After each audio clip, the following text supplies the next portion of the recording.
of these issues would have sank the Democrats. Like, can you imagine if Harry Reid threatened to let the U.S. default on its loans or whatnot, what that shit show would look like and how he would be punished at the ballot box? But we hold Republicans to different standards. That was insane. And by the way, there again, in case it comes up, talk about fiscal responsibility. Republican administrations have raised the debt ceiling, I think almost twice as much in the past 50 years compared to Democratic administrations, which is yet another reason that we know Democrats are more fiscally responsible than Republicans. That's just another thing that, like, I don't think either side wants to get rid of the debt ceiling shenaniganery because it gives them like wiggle room politically in the future over things. But like, we probably should just not have a debt ceiling. Like, it's just stupid that we play like nuclear football.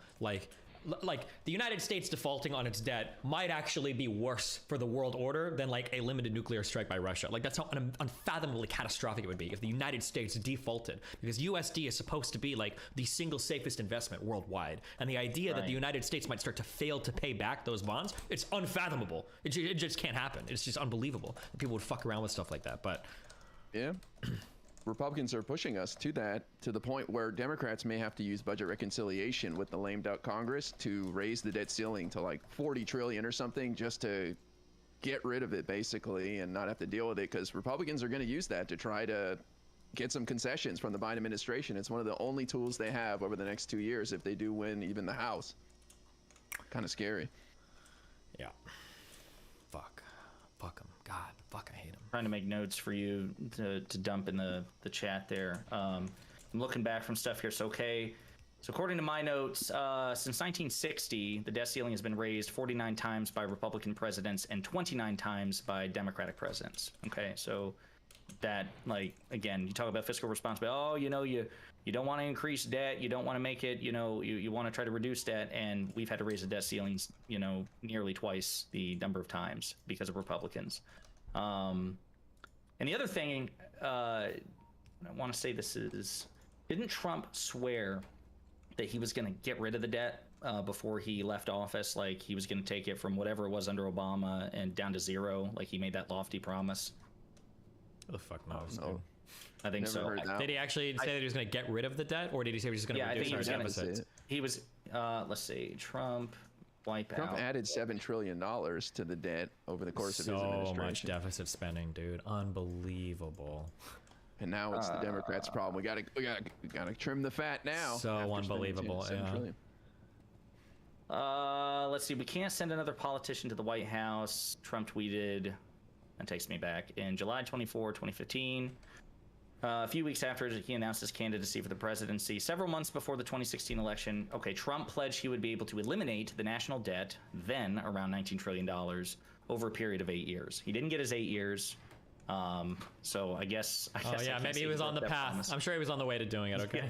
Yeah. Well, no, like IRI said, I think it was like the single biggest contribution in terms of raw dollars added to the debt under Trump's 4 years than any other president in a comparable time frame. Like, it's insane. He didn't just add a wee little bit. He added like a historic amount. Is this working right, guys? What? Nothing. Sorry, that's stupid shit. Well, I don't want to take up too much of your time. I know you got a bunch of stuff to do, but well, I don't have to go until I hop on in, I think, an hour and a half. But if there's anything else you want to say, or if you're done, then you're good. Yeah. No, I just think it's fun to hear like your thoughts on what's to come in the future. Like, what do you think it's going to be like under these Republicans? I'm assuming you're on the boat that they're going to win tonight, and all the predictions I.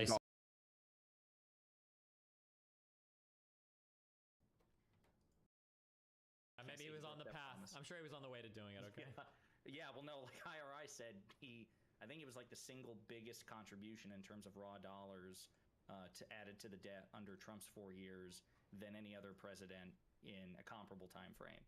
Like, it's insane. He didn't just add a wee little bit. He added like a historic amount. Is this working right, guys? What? Nothing. Sorry, that's stupid shit. Well, I don't want to take up too much of your time. I know you got a bunch of stuff to do, but well, I don't have to go until I hop on in, I think, an hour and a half. But if there's anything else you want to say, or if you're done, then you're good. Yeah. No, I just think it's fun to hear. like your thoughts on what's to come in the future. Like, what do you think it's going to be like under these Republicans? I'm assuming you're on the boat that they're going to win tonight, and all the predictions I. Maybe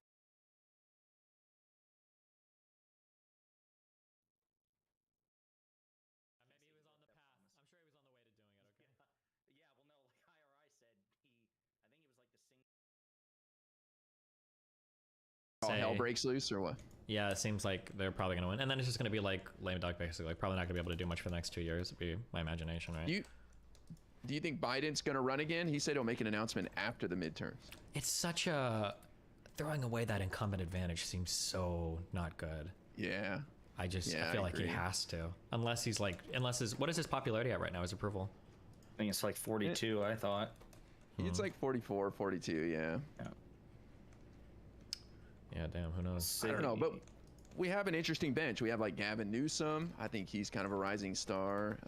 Some people are talking about this Josh Shapiro guy who's running as Democratic candidate for governor, probably going to win tonight, Pennsylvania. I don't know. There's some interesting people out there. Gretchen Whitmer in Michigan. Any of these people get you fired up, or? I just haven't looked enough into their platforms to know or whatever. I've only heard really, really bad things about Newsom, but I lived in Huntington Beach, which is a conservative area of Southern California. So everything on the, everybody on the radio shit talking. Oh, fuck, yeah, wait, never mind. Yeah, we live in similar areas, right? Dude, the radio down there is so conservative. There's a lot of Blue Lives Matter flags flying around in those Huntington Beach neighborhoods. Or like, then blue line shit. Yeah, holy fuck, yeah. Supreme and I went and knocked on doors in Katie Porter's district last weekend. Dude, let's talk about that. I'm sorry. Let's talk about that for a second. Where is she in that race? Because the last I heard, it was a dead heat. That would suck. Yeah, it's a toss-up, but like Destiny mentioned, it's a pretty conservative area, and it was just flipped in 2018. So there's a lot of angry middle-aged conservatives out there that want their country back. You know what I mean? But Katie Porter is the third most prolific fundraiser in the House. It's behind Nancy Pelosi and AOC. So I think she'll be okay. But it was interesting going out there knocking on doors. And, you know, the funny thing was, like, we were only knocking on doors of Democrats.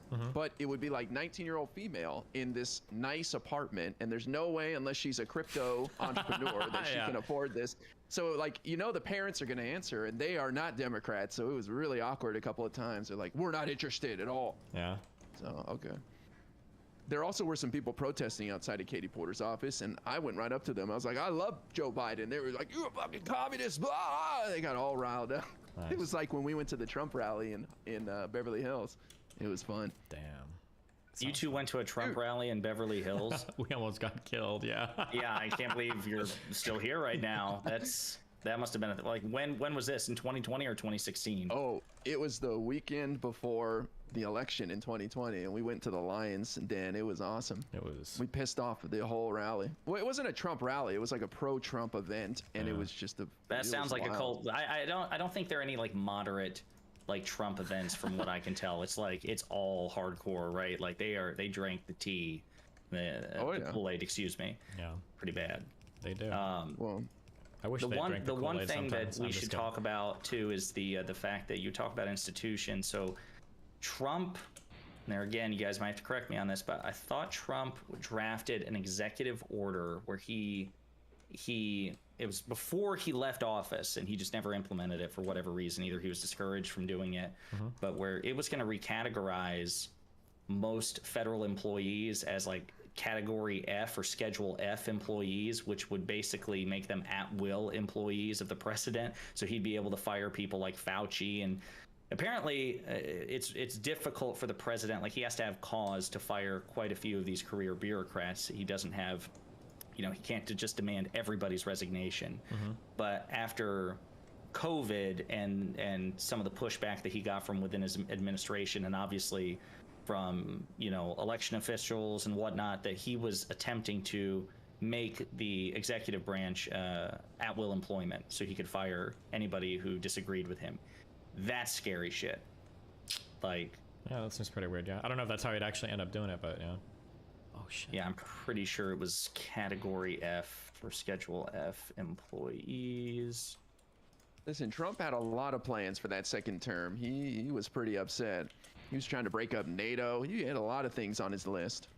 How do you respond to people that say, like, Trump would be doing better on fucking Ukraine despite being like a fucking NATO skeptic?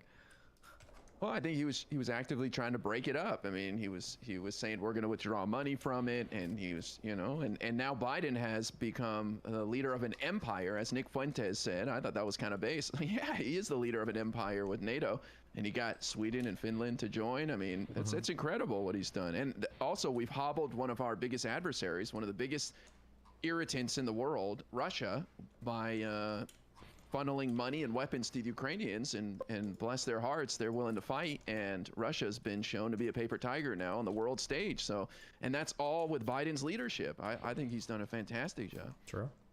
I wonder what, I don't know, what deterrence or like impact like this is having on like Xi Jinping and China. Like, obviously, China in a lot of ways is in better shape than Russia, but if I'm not mistaken, Russia, at least on paper, you talk about a paper tiger, still had like the second biggest and, according to experts, the second most powerful conventional military in the world.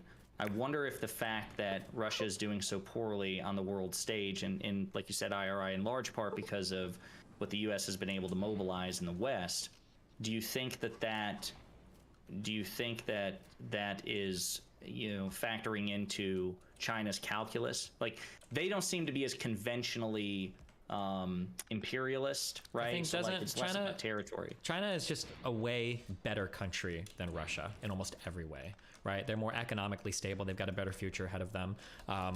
I don't know if China wants to be as involved in this kind of like shenaniganery like Russia does. They're not like trying to, like, they already have like a massive kind of empire. It's a huge country. They've got like economic prosperity. They're manufacturing powers to the world. They've got projects working all across the world, across Europe and Africa. Like, I don't know if China wants to be as involved as they're doing that new Silk Road initiative, right? Where they're basically, you know, funneling a ton of money into to Africa and other parts of Asia, if I'm not mistaken. Yeah, and they also have like their own internal conflict and everything too. So like, I don't know. I think Russia's kind of on their own with this like wild shit.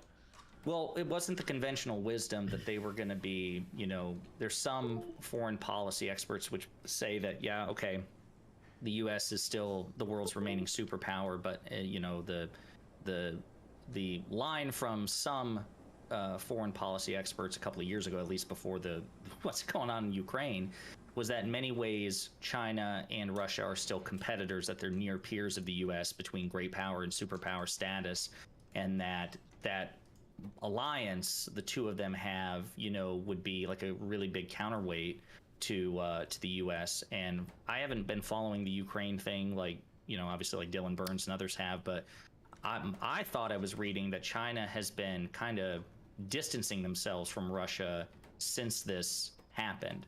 Am I wrong there, or are they still maintaining like a close relationship? I thought that they were. I mean, my guess is going to be that China probably doesn't want to like deal with or sign off on like this kind of wacky shit. Like, that's probably not what they're all about. They're probably more interested in like people just kind of like working together diplomatically and not like the weird fucking Russian war shit. I don't think it benefits them very much.